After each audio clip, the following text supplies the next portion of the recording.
Televuyo, who South Okay. African. Come say hi. You have to So this is Allan Great Foundation, Okay. South Africa. Hi guys. One of us. Hi, Mr. How are you? How are you? Now we meet you online. We were able to get a visa and we couldn't get one.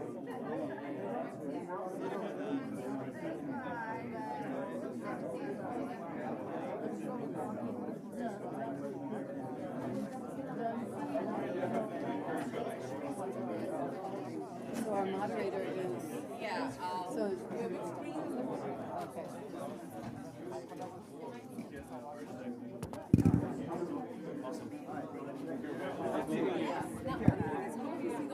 Okay, maybe we should sit, and then I'll just get that started. Hi, on the panel. Yeah. Fadi. Oh, Fadi. Yeah. Where are you from? Good, Canada. Oh, that's You're Saudi Arabia. Saudi Arabia. We'd like to speak with us. Yeah, she's Just Oh, we got pictures you prefer. I am Margaret. I just put it behind you. Rakan, nice to meet you. We had like We were in a quick prep. quick, last time Right? together. Yeah. I apologize for my things here. I forgot to. Hello, everyone. Requesting everybody to settle down, please. May I request everybody to please take their seats. We have a slightly unusual panel today where our moderator is joining online and was unable to make it. And just give us a minute and we're going to just get the person online, joining in from Zoom.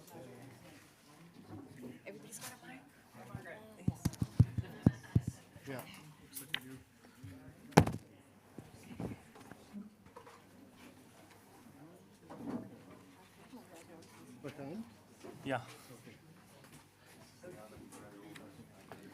ايش بتعمل هون؟ ها؟ ايش بتعمل هون؟ كيف حالك؟ تمام انت. خير. The real Rakan. مين اللي ركان؟ انت ركان؟ But he cannot do it, yeah. He has some issues. تعرف حسيت انه مش انت. حسيت انه في غلط. طلعت عليه بحكي ركان. يا وي سي غاب.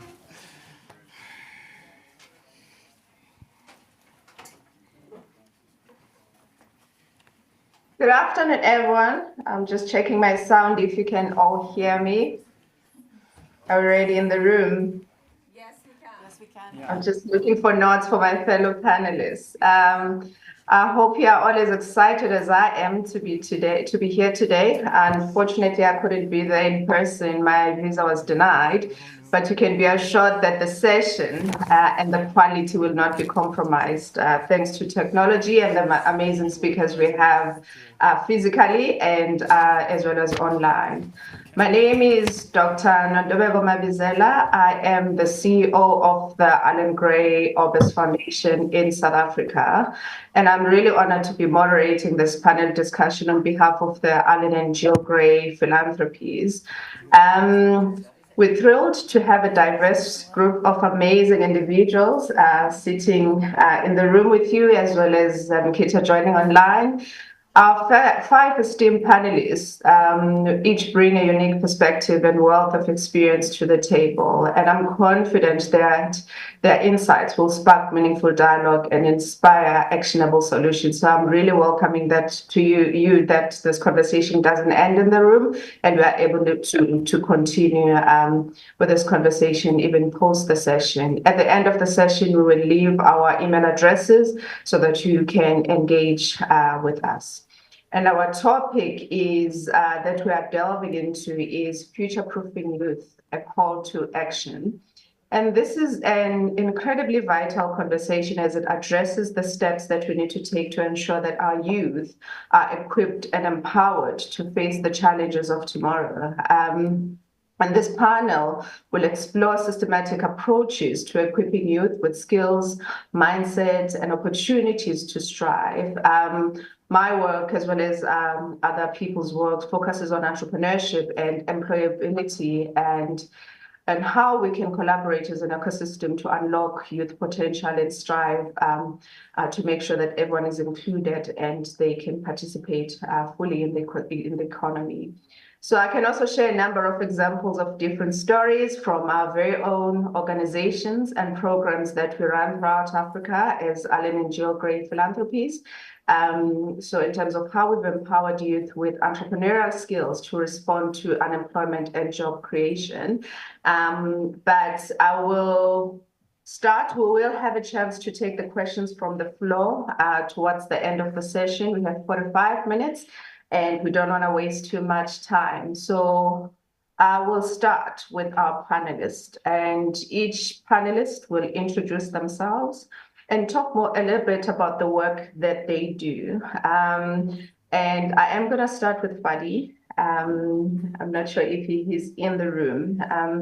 Fadi, based on your experience, the work that you do with Venture to Impact, how can education system integrates technology and community-driven approaches to prepare youth for global challenges? So you can speak about the exciting things that you do with AI as well.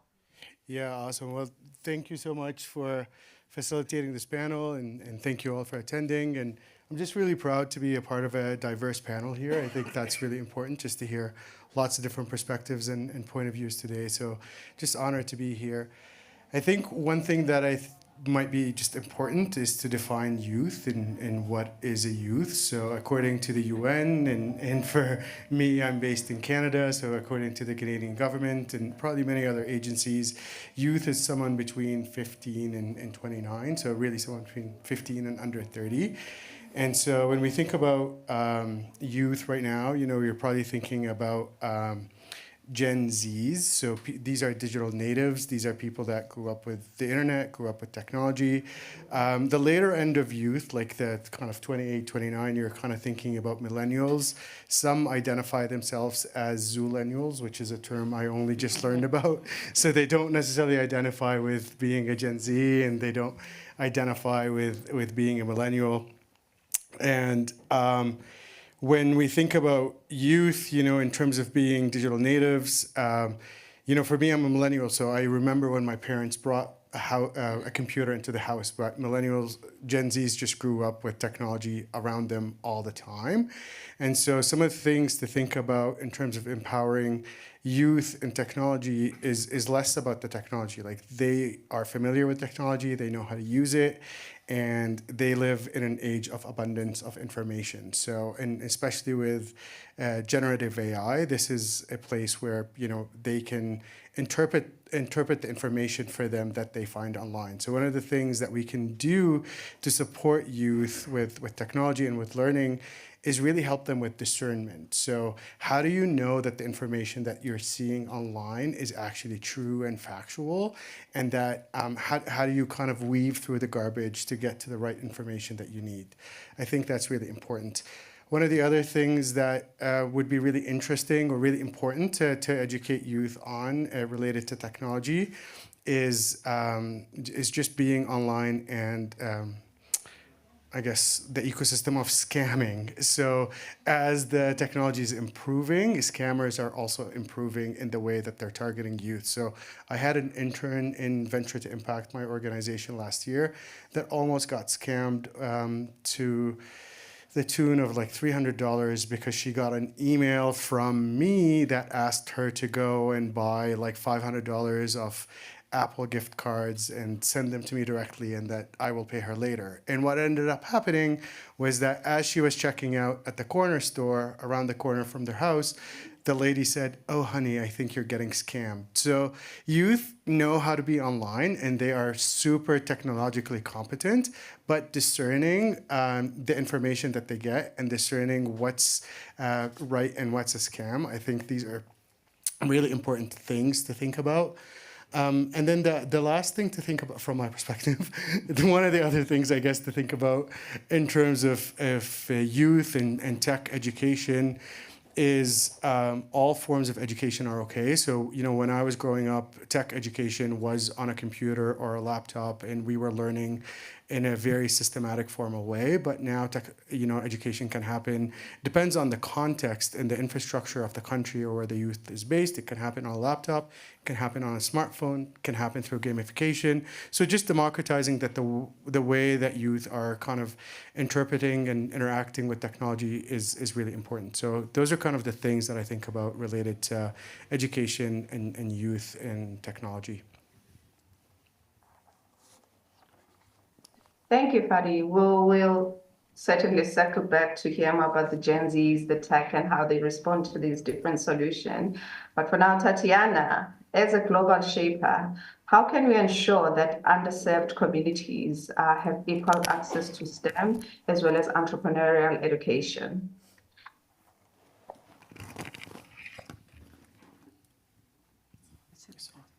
Okay. Thank you for the question. Hi, everyone, and thank you for inviting me here and you also for attending. My name is Tatiana. I come from Benin Republic, which is a West African country.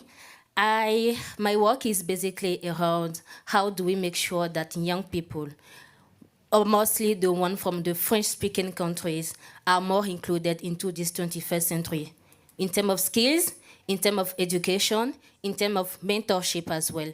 And as a global shaper, what we are doing is mostly about how do we make sure that they have access to the mentors.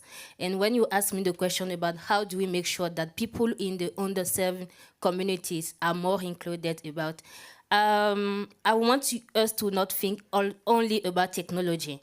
But today we are talking about AI, but don't forget that at this moment, they still have some countries, they still have some cities who do not have access to energy, who do not have access to going to school. Like going to school is still like a luxury for them. So how do we make sure that all of those people are not left behind? For technology can be empowering, and technology as well can also broadband the digital divide or the societal divide, which is already existing. So the question now is how do we make sure all of these have been tackled at the same time? And I think one thing we need to think about is building grassroots partnership. Instead of having projects who are just targeted at a specific people at a specific time, we need to build partnership with local schools, local communities, because they are the ones who know better what they are doing, what they are dealing with every single day. And another thing is how do we make sure we use technology? I'm telling you about technology is good, but how do we use it in a way that it does not affect or it does not badly affect again what is already existing? And lastly, something I would talk about is mentorship. Mentorship, not just in a way that, okay, I'm your mentor, you can reach out to me like one in a time, but having mentors I can identify myself to. Having I might be a young woman, having a young woman maybe working in Microsoft, working at Google, that's give me the confidence to think that, I can also do better, I can go better. And then I want also to go back on something Faisal just said, is about awareness. Is about having Gen Z, young people, when they are online, do they know the rights? Do they know what they should do or what they should not do? So this is all the things, and I'm happy to continue talking about it later. Thank you. Thank you. Amazing. Thanks, Tatiana, for mentioning a number of enablers and derailers that block access, such as languages, technology, as well as a few other things that I would be very happy to circle back to you to expand more on. But for now, Margaret, from the work that you do at Crisis Text Line, what role does mental health play in equipping young individuals to thrive in challenging environments? And how can you address this systematically? Thank you so much, and thank you to this amazing panel. I feel really fortunate to be up here with you. And I won't say this lightly, but to thrive, young people have to first survive, right? So at Crisis Text Line, we run a 24/7 crisis response line that's free, text-based, web-based WhatsApp for anyone, anywhere in crisis. And it's really just to support them with their basic mental health, right? And mental health is a necessary and critical precondition to thrive. And at the same time, we're living in a world where young people cannot rely on the systems that they're living within to provide them with services for even other basic needs, leave alone mental health care. So what are we going to do about that? We can't responsibilize young people to solve all of those problems by themselves. And we need to look for innovative ways to strengthen mental health ecosystems, not just the delivery system. And in order to future-proof youth, one promising way to do that, I think, is to engage young people in both being part of the response to mental health issues as well as part of the solution. And the solution side of it, in Crisis Text Line, we have volunteers that have to be at least 18 years old in the US and in most of the countries that we're working in, who we train to become crisis responders. Those crisis responders are supported by clinicians who are working in our nonprofit org. And to give you a sense of the scale and then how this can cascade to youth engagement at scale and well-being, we have just 220 employees. About 80 of those are mental health professionals, social workers, or some other, psychologist, some kind of specific training. Those 80 professionals oversee a bank of volunteers. We've trained over 100,000 volunteers globally. 16,000 volunteers last year in the US alone supported 1.4 million crisis conversations for people in need across the country in every state and every county. 75% of them are what we would consider youth. Fadi, to your, let's define what youth are. So young people are volunteering, and then they're supporting young people as well in the model. And I think that's really, mental health is critical, but I think we can be engaging young people in the solution if we're creative about looking for every grand problem is an inverted opportunity if we can engage bright minds behind it. That's really important. If the mind is not right and somebody can't really participate fully. So I'll go online first before going to our last panelist in the room. Zimkhitha, what lessons can we draw from Allan and Gill philanthropic work in fostering youth-led enterprises that drive social and economic change? Sure. Thank you so much. And again, from my side, thank you to the fellow panelists. And also, I'm sorry that I couldn't be in the room. It was a wish to be in the room. I think, actually, when so the first panelist, Fadi, was explaining or defining youth, I think forgot the age, but to 29. And I thought, in South Africa, we like to be young, not longer, like 6 years longer. So we define youth from the ages of 15 to 35. Actually, that's kind of our definition of youth. So at the Allan and Gill Philanthropies, we are a group of philanthropies that are really, and I think when Nonto was introducing in the beginning, the aim is to really attack poverty, unemployment, and inequality through entrepreneurship. And we do that, firstly, by taking a long-term view. We do believe that the persistent societal issues that we have won't be solved by short-term solutions. So I think the first part is that, and when we design programs and interventions that we do, we try and firstly understand I think the barriers that young people are facing, and also know that it's going to take a long-term commitment to be able to change those particular barriers. And so our work starts as young as, I think, when young people are in the age of 12, we have a high school program that does take young people that are coming from under-resourced communities to be able to support them through the long term by supporting them with academic education as well as entrepreneurial mindset, as we believe that entrepreneurial mindset is important for young people to thrive and to navigate an unknown future. And also we do support them throughout university as well. Firstly, with academic access to their studies, as well as access to, and I think as the previous panel said, mental health and mental wellness, and understanding that even as they navigate university, that support is equally important, as well as an entrepreneurial mindset. And I think we talk about, I think earlier, some of the earlier panels were talking about sort of the holistic approach into development. So we've learned that it has to be a long-term approach. It has to be a holistic approach. It has to be an ecosystem approach. And I think that word has been mentioned as well. So creating strong partnerships with other people that cannot provide, that sort of can provide things that we cannot provide, because we do understand that we don't have all the solutions and we don't have all the answers. And there are other ecosystem players in South Africa, in Africa, who are very good at certain things that they can bring towards development. And lately, we have also sort of thought about, most of our work has been based at university, but there are young people in our context that end up as artisans. And so we do also drive programs that are supporting artisans to start and to grow businesses.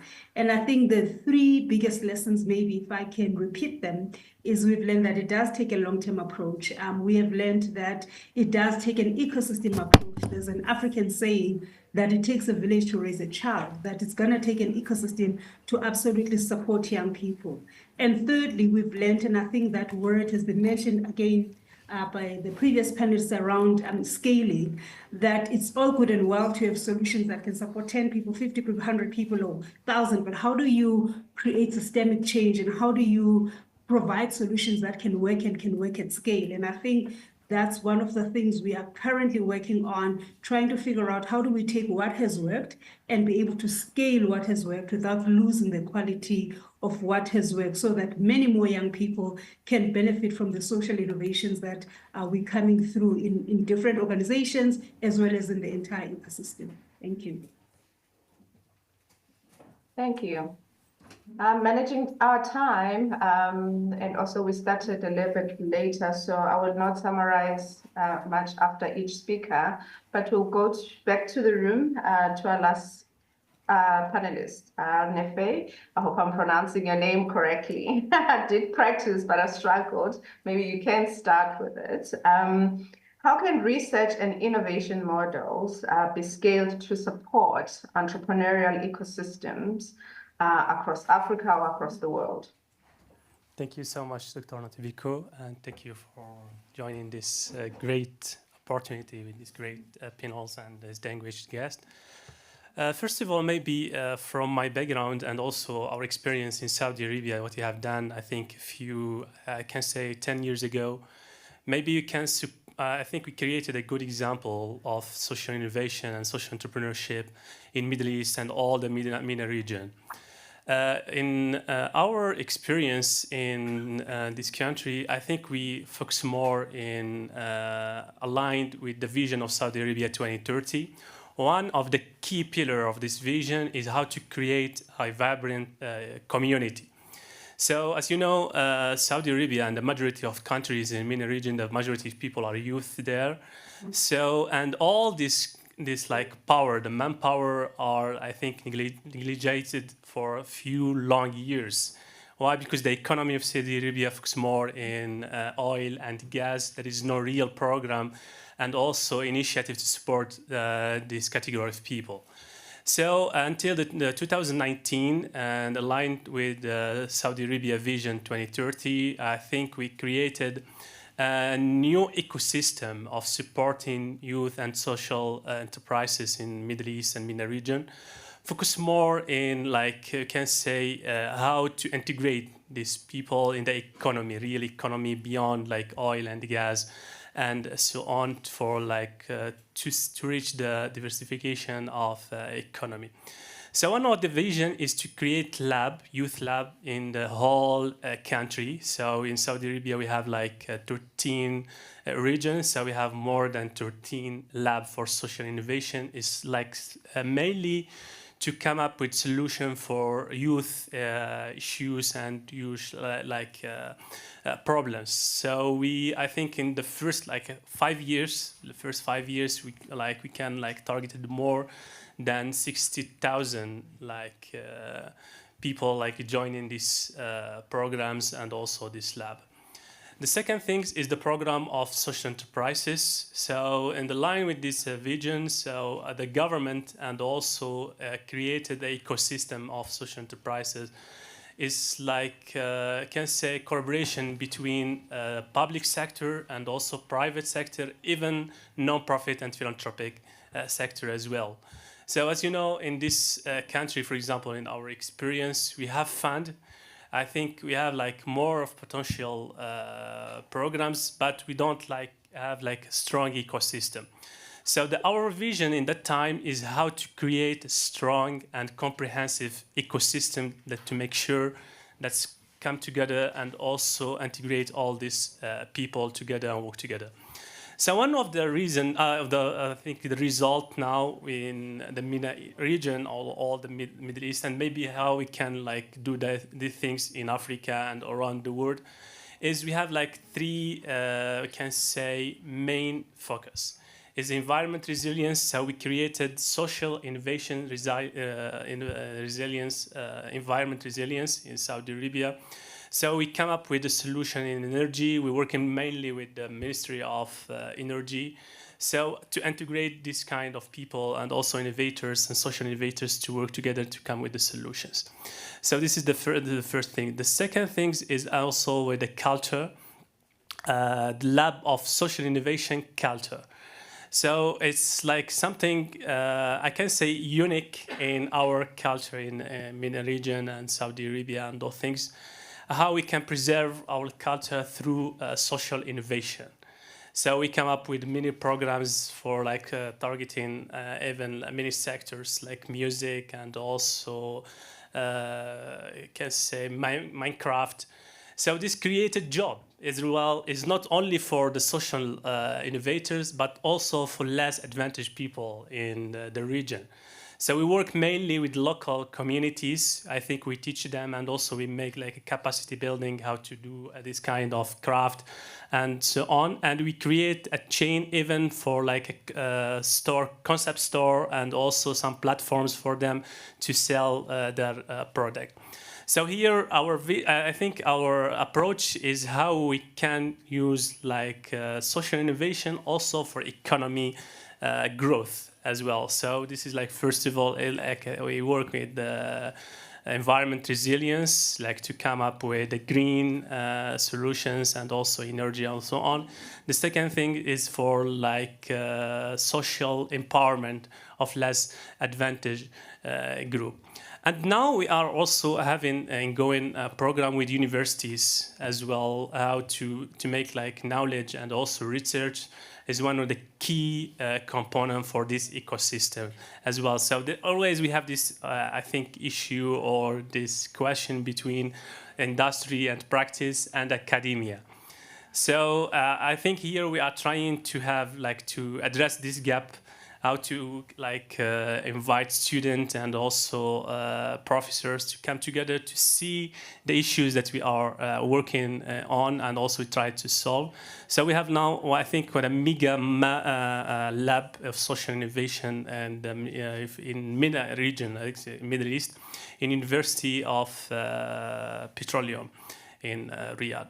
So maybe this idea can be also implemented in Africa or somewhere. And this is like open a discussion and also dialogue, how we can learn together and develop these kind of things for the benefit of the society.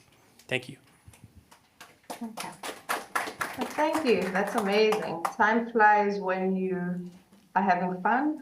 We have 15 minutes remaining to the session, and I would like to, for the next 10 minutes, to divide time equally across members of the panel. So maybe each person to have 2 minutes just to now practically speak to things like how do we partner for impact? How do we partner for sustainability? How do we leverage innovation, entrepreneurship, technology, AI, practical solutions as to how we implement that? And I'll start with Tatiana. You spoke very greatly on the regional work and that you do. How can regional collaborations and partnerships amplify the impact of youth initiatives? It takes a village, to Zim's point. How do we do this practically in areas of technology and sustainability? You made a good point. It takes really a village to raise a child, as we say in my country. It's like a proverbs over there. And in Benin, what we are trying to do is that we understand that change starts with the people. We understand that we need to empower the people so they can strive to sustain themselves. They can live the, I would say, the everyday trying to, okay, well, what will I eat? What will I do every day? And then try to look for something else, try to hire themselves and also empower other people around them. So what we decide to do is we start a program which is Digital for Growth. And this program mainly focuses on how do we make sure that young people from the French-speaking countries, as I said before, they use the digital and the internet they have in everyday life to be better. So we have programs like online application, we have online courses for them to build resilience, to build adaptability, so they can manage to change themselves, they can manage to adapt in every situation they are finding themselves to. Yesterday we were talking about technology. Today we are talking about AI. In the next days we will be talking about quantum technologies. How do we make sure they are able to adapt themselves, they are able to grow, and also keep with the face of how the job market is going. Another thing we did is this program also focused on the responsibility use of internet. How do they make sure they're still safe and also make sure people around them are safe? You talk about disinformation, online harassment, this kind of thing. And we managed to make sure they have the awareness they need to survive in this age.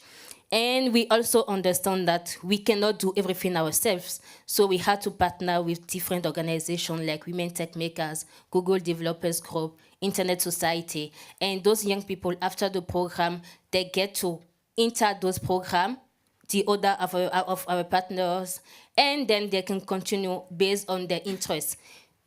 Other goes into coding camp, other go into shaping the policies, other go to with global shapers as well. We have program there with climate, fashion, hackathon, this kind of things. So we do all of that, but at the same time, we manage to go to events like this, talk to decision makers, talk to policy makers, so things can be changed in a systematic way. So I would say that's all we are trying to do. And you said it's great, it's take a village. I think we all need to collaborate together, public and private sector, CSOs, end users as well need to partner together, build solutions that are adapted to the reality of the context. And we also need to exchange best practices. We all have the same problem, but maybe not at the same scale. Problem we are having in the US, we might have it at the same time in Benin, but maybe at not the same scale. You may have tried to fix it in another place. We need to exchange best practices. How do we adapt it and then try to continue the work? Thank you. Yeah, thank you, Tatiana. Margaret, when we were planning for this session, you spoke about the work you do globally, just doing some work for different organizations. How can global organizations leverage their reach to support local or locally led youth empowerment initiatives without overshadowing them or putting too much pressure or triggering?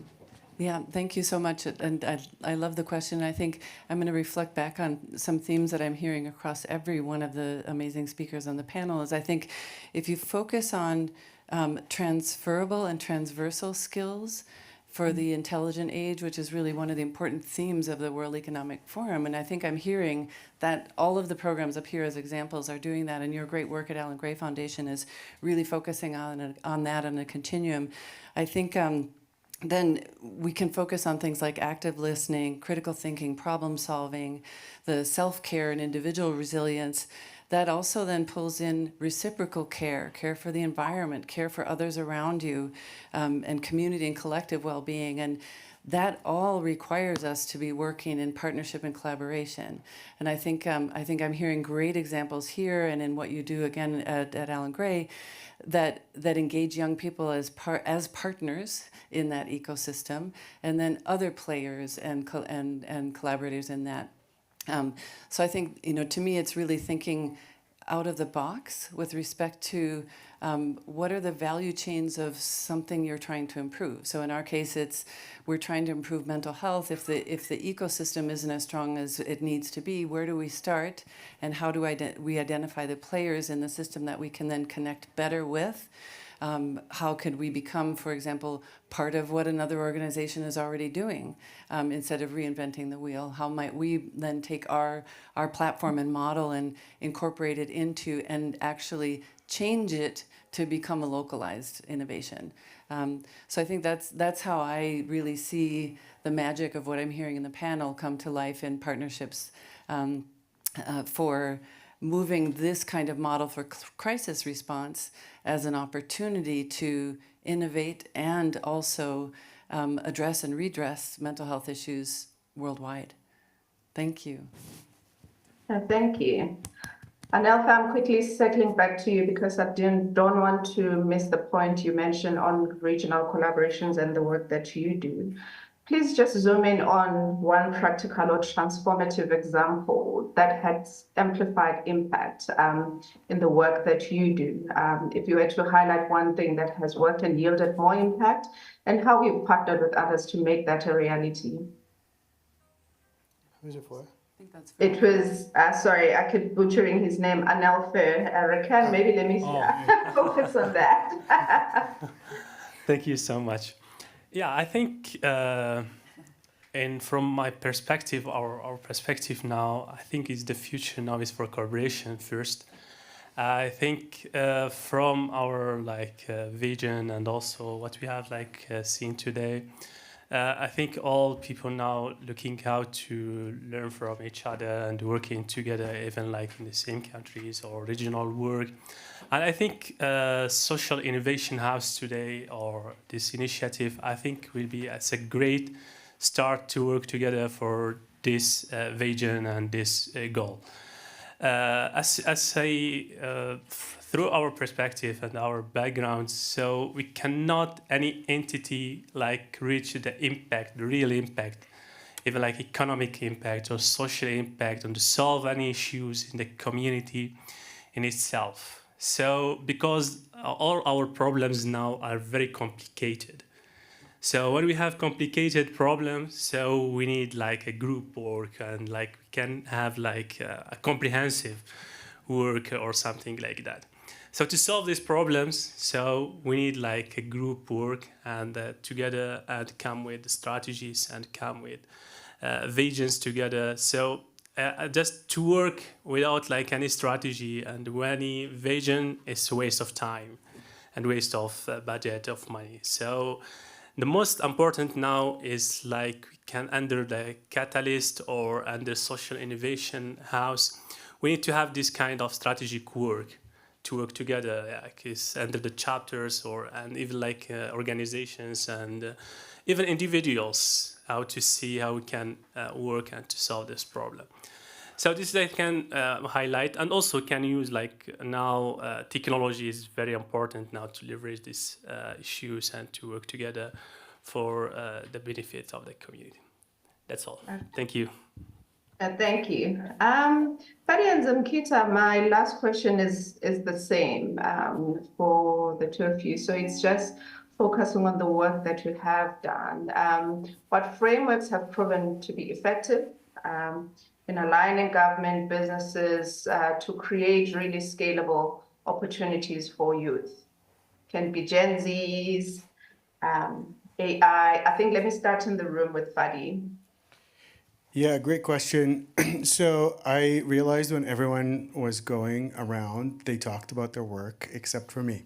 So I work at an organization called Venture to Impact, and what we do is we bridge the tech divide. So we move technology skills from corporate. We work with organizations like Google and Netflix and Salesforce and many others, and we take these people as tech consultants and we place them in nonprofits, and they work with nonprofits or the communities that they serve directly to help with entrepreneurship programming, tech training, and other programming. So I think right now what we're seeing with youth and technology is that there's excitement about AI, but there's also a little bit of anxiety around AI. So they feel like AI is going to take my job, or maybe I won't have a job because of AI. And so one of the things that we're trying to do to future-proof youth right now is just kind of have that conversation. And Ted Sarandos, if I didn't butcher his name, is the CEO of Netflix, and he was on the New York Times podcast last year, and he said AI is not going to take your job, but someone that knows how to use AI will take your job. So I think those are some of the things that youth are sort of thinking about. So how do we future-proof them is by helping them with mental health issues, helping them build resilience, helping them build critical thinking, and then building the infrastructure around them to be able to take advantage of all the opportunities that they have for them. So I think from that context, our work is really around technology training, but also that soft skills aspect, so youth can be empowered to take advantage of all the technology that's available to them right now. Thank you. Last question to them before we take questions from the floor. Speak to the frameworks that have proven effective in aligning government, businesses, NGOs, and everybody. Sure, thanks. Maybe I'll probably speak to one. We have been a beneficiary of a framework we found in the ecosystem around collective impact. And I'm going to maybe apply how we've used it in one of the initiatives, which is about how do you democratize or provide more access to entrepreneurship education. Allan Robbins Foundation does that through a game called AGC. We've got another program in East Africa that does it through Wavambuza. So we've kind of tried to create a common agenda, first and foremost, to say what exactly is the problem that we're trying to solve, how big is the problem, and what does it look like. So that framework has absolutely helped us clarify how many young people we're wanting to reach. I think the second one is around really creating a common measurement framework. And I know for nonprofits and most people, it's a very difficult one, because when we've got limited funding, you're trying to figure out, should I invest this funding in programs, or should I invest this funding in research, in impact measurement, and all of that. And I think what we found that if we really invest in that impact measurement framework, it helps us to be able to speak collectively about what impact looks like, as well as, and I think earlier on, Doc, you asked a question around how do we share these insights, or what must we do practically? And I think one of the most practical things that we can do is try and document our models, share our models, and make sure that they're easily available, so that whoever comes into this ecosystem doesn't reinvent the wheel, but also people can know what works and what works at scale, as well as share our lessons and our failures.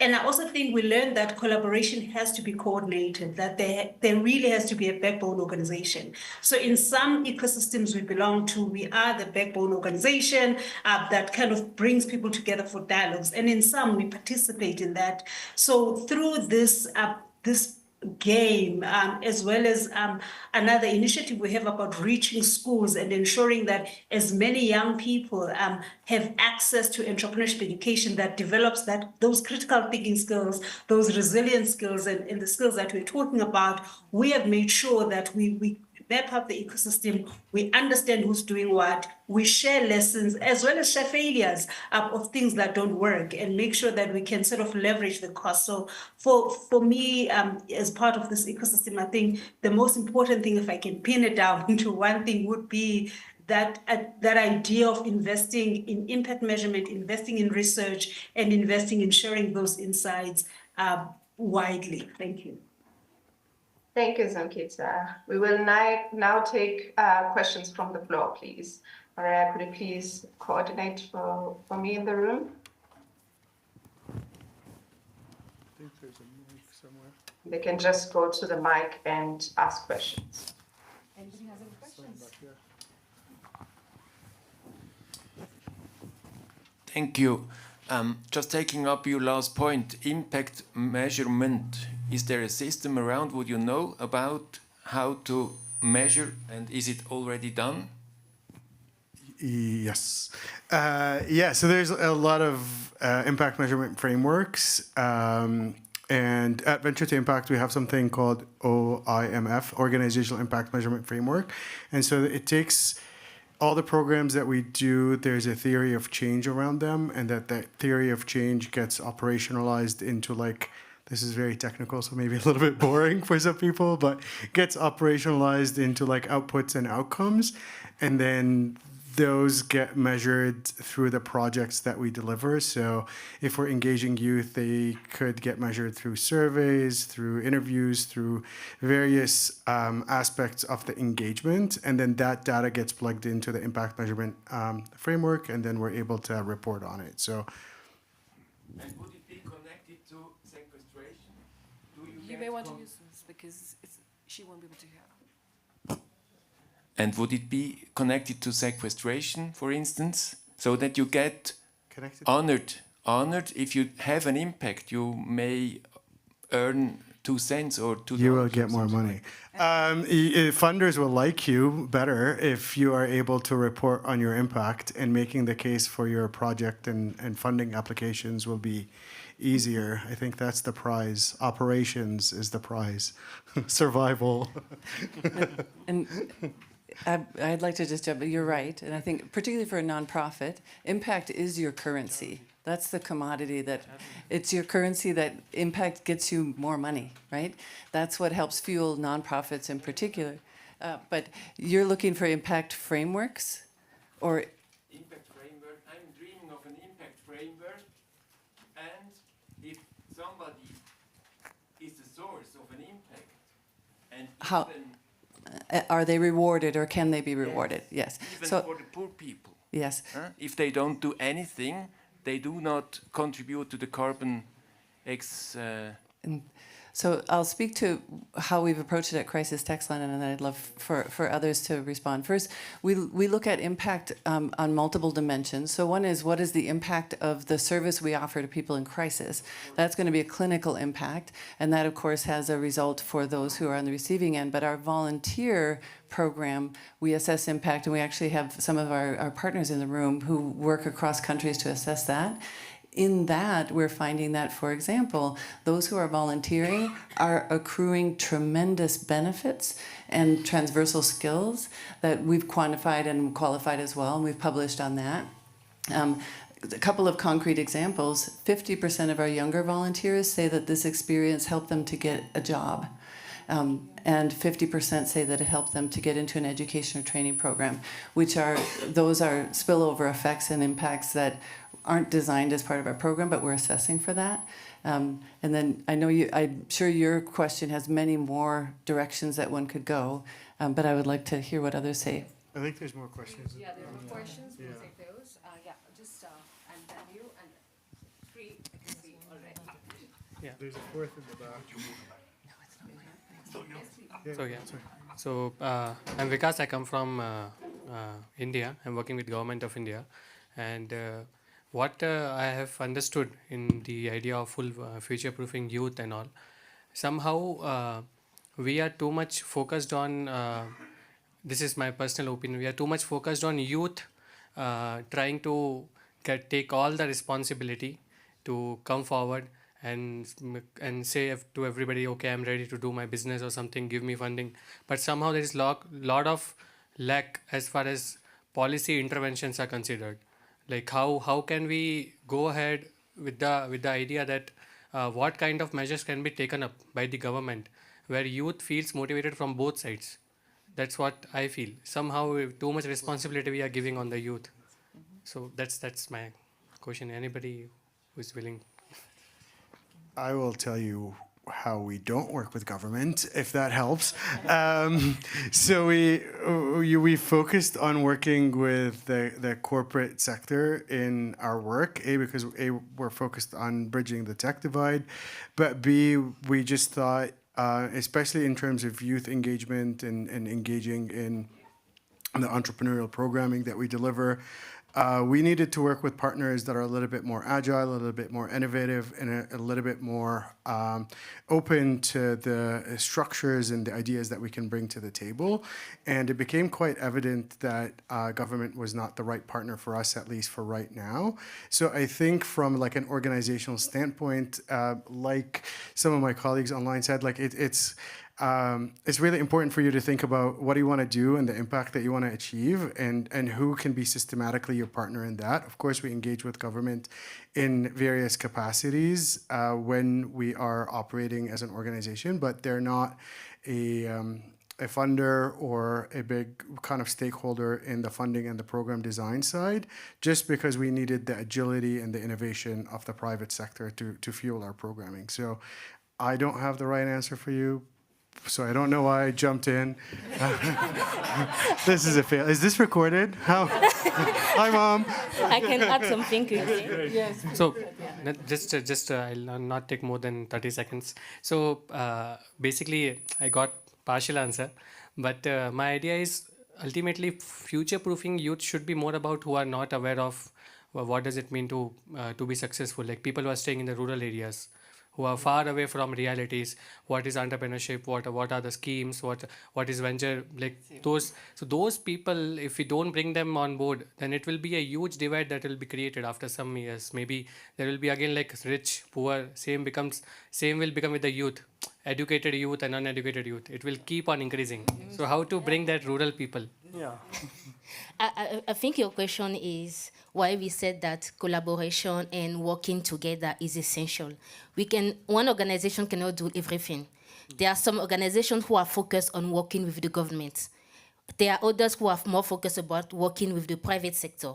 Others are working with the youth themselves. So I think we all need to collaborate together. And what we do, what we are trying to do in Benin, and that's the approach which is working for us right now, we don't work like directly with the government. We work in advocacy. When there is event, there is a session, a workshop, and we got invited, we advocate for them to put in account what we have as recommendation. But at the same time, you have partners like others organizations who are focused on working with the government. So these organizations, they are working with us, they know the realities, and there they can build a better contact with the government. And the fact is that with the government, things take a long time. All the process take a long time. And it's not that easy for us to wait for that. We focus on the private sector, as you said.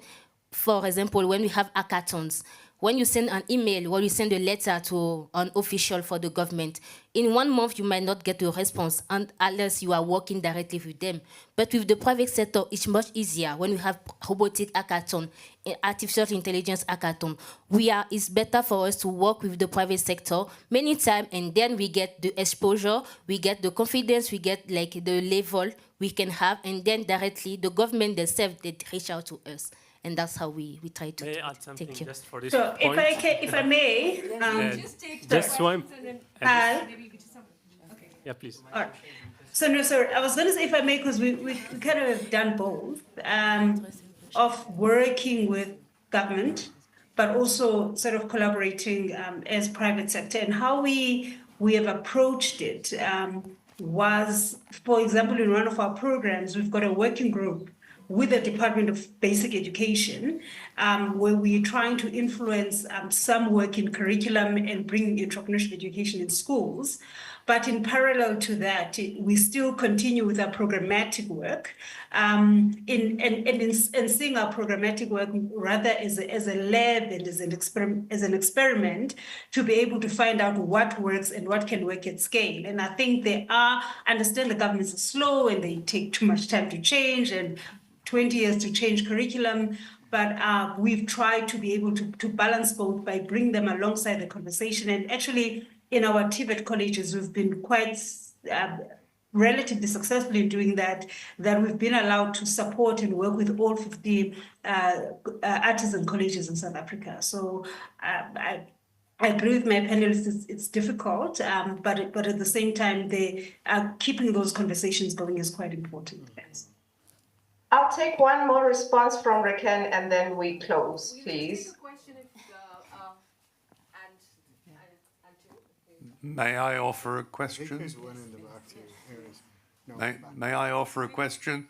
Doesn't matter who I am. May I introduce you to Seth Mugenyi. He's a 21-year-old and he's living in the Kakuma refugee camp in northwestern Kenya. This time last year, there were 150,000 people in that camp with a very long dwell time. Now there are 250,000. Okay? Seth, at 21 years old, is desperately trying to create an economic future for the young people in that camp. And his estimate is that 30% of that 250,000 are youth. I know. I've already collected a lot of ideas today from other conversations. What would you recommend that Seth does when he's stranded in northern Kenya with very little help and declining support from UNHCR? Tough question. And a very good one. Complete silence.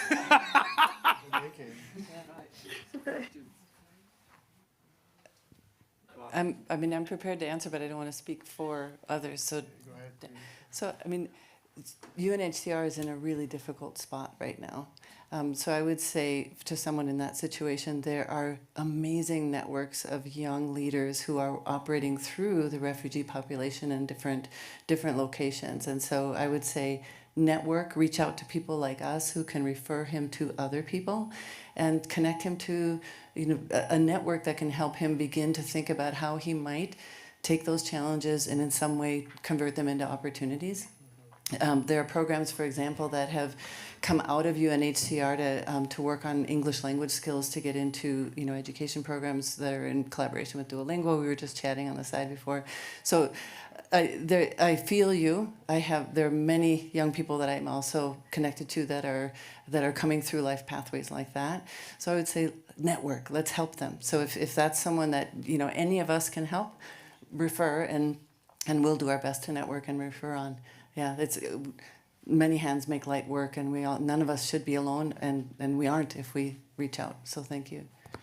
I would just add also, the reason why I struggled with the question is because it was very, very broad. Yeah. So I would advise Seth or anyone that's looking to get into entrepreneurship is to really think about the problem that they want to solve. So what is the problem that they want to solve in their community? Maybe they are restricted in their geography or in their reach, but I'm sure that there are some problems that he can think about, that he can start thinking about frameworks and pathways to start solving today and generating income or creating a pathway to generate income. So it's entrepreneurship 101. What is the problem that you want to solve, and how do you experiment with solving it? I think if he had a narrower problem, then maybe I could have offered a little bit more focused help.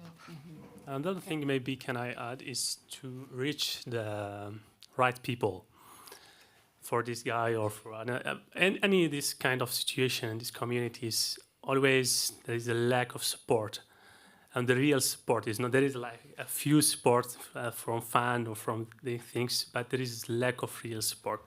I'm talking from our experience and also referring to the question of brother, is always, I think you need to choose the real place, first of all. I think one real place way, why? Because if the government support this kind of work or any organization or foundation can support you in kind of policy or also legitimation is very important.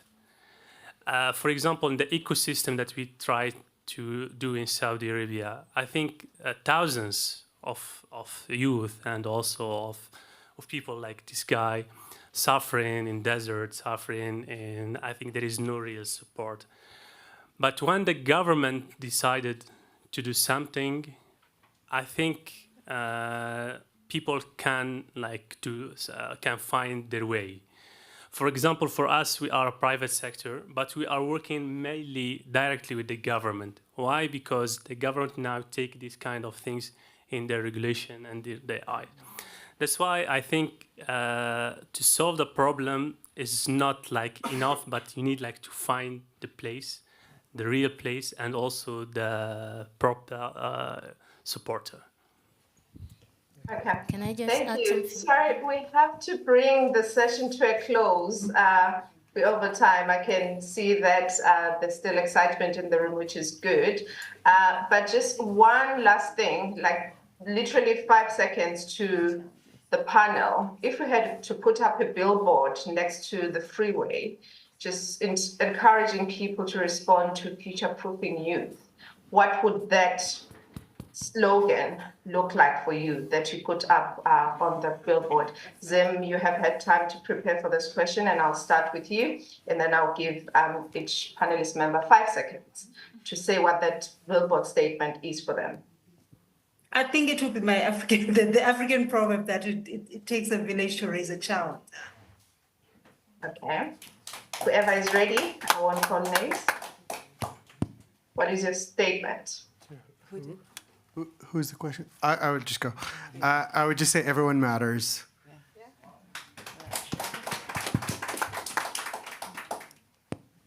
Anyone, Tatiana, you can go, or Yes. whoever is ready. I can say, let's work together. Yeah. Yep. And I would say you're not alone. I can say maybe dream and dream. Dream is dream. Thank you. We are sadly out of time, and thank you very much to everyone who participated in this conversation. So what's going to happen is we're going to draft a summary and share it widely as possible, and as well as sharing our email addresses so that you can connect with us post the session. But thank you. Have a beautiful afternoon.